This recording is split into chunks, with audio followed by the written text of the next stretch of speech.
All right, this video I am going to show you two different methods for drawing ribbons. So this is going to go along with our ribbon drawing assignment. This is the practice where we're going to learn how to draw and then shade different types of ribbons. And then the next part of this assignment is where you make a composition of ribbons. I'll have another video for that and explain that. So the idea with this is that there's two different methods that we could use in order to draw these ribbons. And the first one is using a formula. So the type of ribbon that I'm talking about is something that we may have practiced before, but it's a strip of paper or fabric, and that it curves or flows, and as it curves or flows, we're going to add shading onto it to make it look three-dimensional. But right now we're going to start with the drawing portion. So with a ribbon, what you want to do is to start out with what you think of, or we would think of, as the top edge of the ribbon. So in order to do this and to really get the most out of this exercise and to show this three-dimensional form, we're going to have a curving or some type of folding ribbon. So the first thing you're going to do on this is you're going to take your pencil and you are going to draw a line that is going to represent the top of a ribbon, and it's going to kind of curve back and forth a couple times.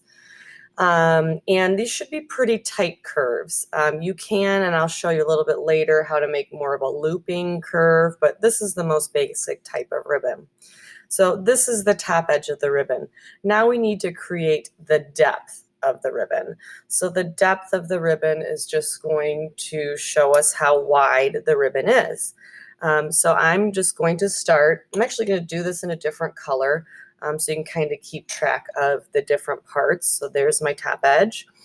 Here is the depth of my ribbon. So I'm going to say it is that tall. So I want to keep track of that depth, that I make sure that it is the same length for all of these other lines. Notice this is vertical. So that's kind of important to keep these areas or edges where the fold in the beginning and the end are vertical. So I am going to make a line like this, the same length, at the outside of all of the curves. So this one I'm going to draw a little bit lighter. So I'm trying to keep them all the same length. And you can go back and fix this later. So that is going to show the depth or the width of this curved ribbon. So then the next thing I'm going to do is I'm going to draw that bottom edge of the ribbon. So the bottom edge of the ribbon is going to echo the top part of the ribbon. So here is the top part of the ribbon. So my bottom edge, I'm going to use a different color again, is going to echo. So if that starts to go up, this goes up. I'm trying to keep the same distance the entire time. And if it starts to curve over here, it starts to curve. So this is one of the things right now, it's a see-through ribbon. We're going to come and make it so it has solid overlap. All right, this part of the ribbon here curves down, and then it kind of gently slopes up. So here's the bottom edge. And then I would connect it. Oh, I forgot a part. This part right here. So here, here.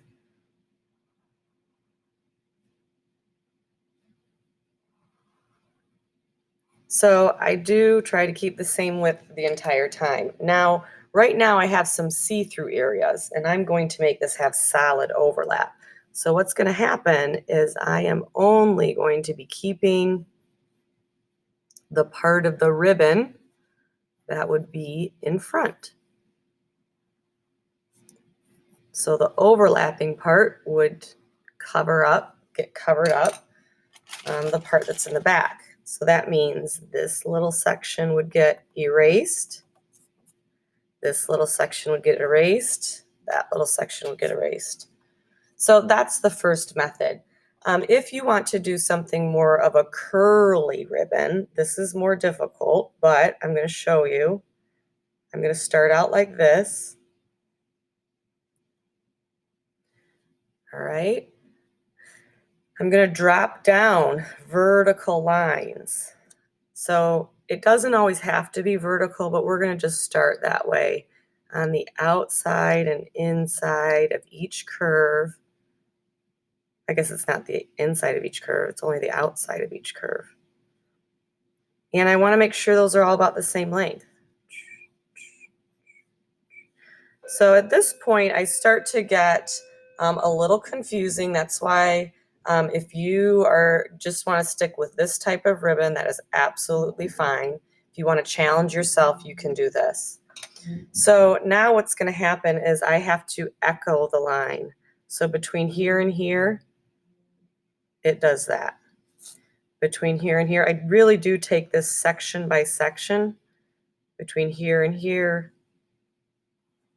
So if I'm kind of thinking about the top of the vertical line here to the top of the vertical line there, what does that ribbon do? It curves like that. So the bottom of the vertical line and the bottom of the vertical line, I do that. So like I said, this is a more challenging version.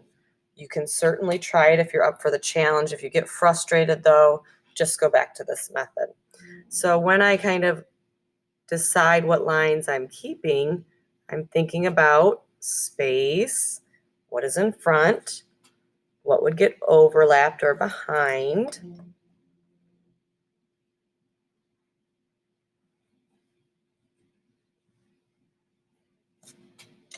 So that is the second type of ribbon, but I'm using this formula. So you're going to do 5 ribbons using a formula. So if you did this one together with me, what you're going to do is you're going to draw another curvy line. I would include at least 3 curves. Drop down the verticals, vertical, vertical, vertical. As you get more practice with this, it will become easier. This goes here, this goes here. This goes here, echo, echo, echo. That would get overlapped, echo. So practice that. If you need more than half a page, that's fine. You can start the second method on a different page. The second method, we're going to draw from observation.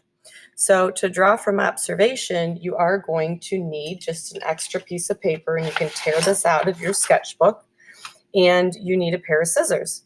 So we're going to make our own ribbons.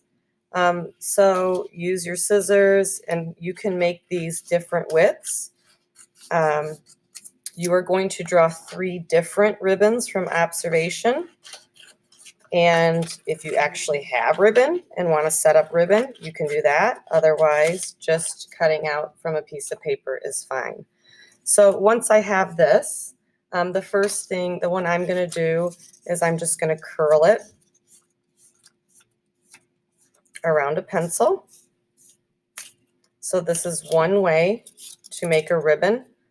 And you kind of notice this is very similar to the type of ribbon I made here. What am I looking at? I am looking at the top of the ribbon. Top of the ribbon is echoed in the bottom of the ribbon. That these lines here, that show the width or the depth, are about parallel. They're not actually perfectly parallel. That's why this observation method's a little different than the formula method, because you're going to start to look at those. So the other thing you can do is we can do a back and forth ribbon. You can even fold it. So let's say I did this. Now my angle that I'm viewing it is different than the angle you're seeing it. So I'm going to kind of tilt this up a little bit.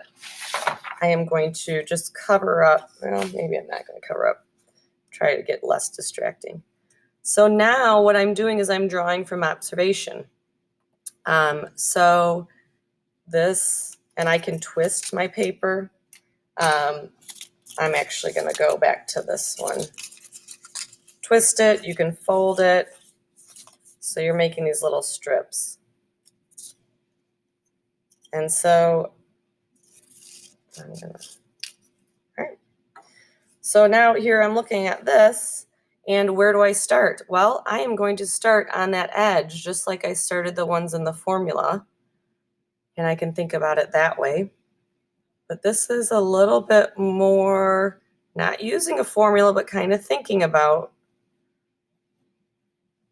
So this method is definitely more challenging, but I want you to give it a try. I want you to do 3 different ribbons this way from observation. So let's see how I'm using a sketchy line, right? I'm not as confident on this. As I get confident and know what's goes where exactly, I'll make those bolder. But let me see if I can pull this down just a little bit. This line here, that line, and that line echo each other. This and that line echo each other. What's different with the observation is that these that show the depth are not always vertical or parallel. And I have one that kind of peaks out here. All right, so you're gonna draw 3 different ribbons or strips of paper that you have folded from observation. Then the last part of this is shading. So the concept that we're gonna work with is what is closer to us or closer to the light source is lighter, and what's farther away is darker.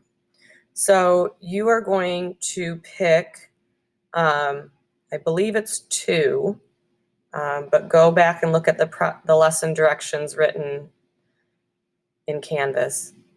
2 of these and 1 of these to actually shade as a practice. So how do I think about this ribbon? Well, what's closest to me? I'm just going to look at this section.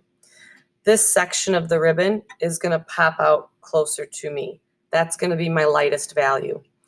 As the ribbon goes away from me, it's going to get farther away. It's going to get darker. So the idea with value that we're working with is that something that is closer to a light source, and I'm just picking myself as the light source because actually my light is right above me, is lighter. As it goes away from me, it gets darker. And I'm going to use that.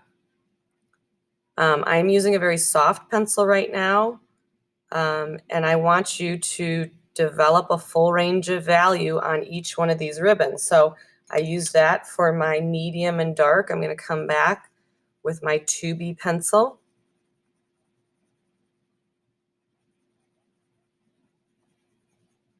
Helping me with those medium and light values, and then I'll get into my H pencil. So when I am doing a full range of value, I am using all 3 pencils, my soft, my medium, and then my hard. So here, that's going to be using more of a formula. This is going to be from observation. And what do I notice here? Well, this part of the ribbon that is closest to me is lightest because that's closest to the light source. The part of the ribbons that's the ribbon that starts to curve away, so it gradually fades to be dark. So the observation one that you shade, you should try to find a light source that is directly in front of your ribbon. If you want to, this is not a bad idea. If you want to take a picture of your ribbon and have the flash on, you might be able to get that same light source. If you don't have good lighting in your room or a good spot, you can do that. So you could take a photograph of it and shade it from that photograph in order to see the light source. So this is a lot of work. This is challenging. I still want you to use the same smooth pencil tip shading that we've been practicing. And then the next part of this assignment is going to be actually starting your ribbon, a finished ribbon drawing. All right,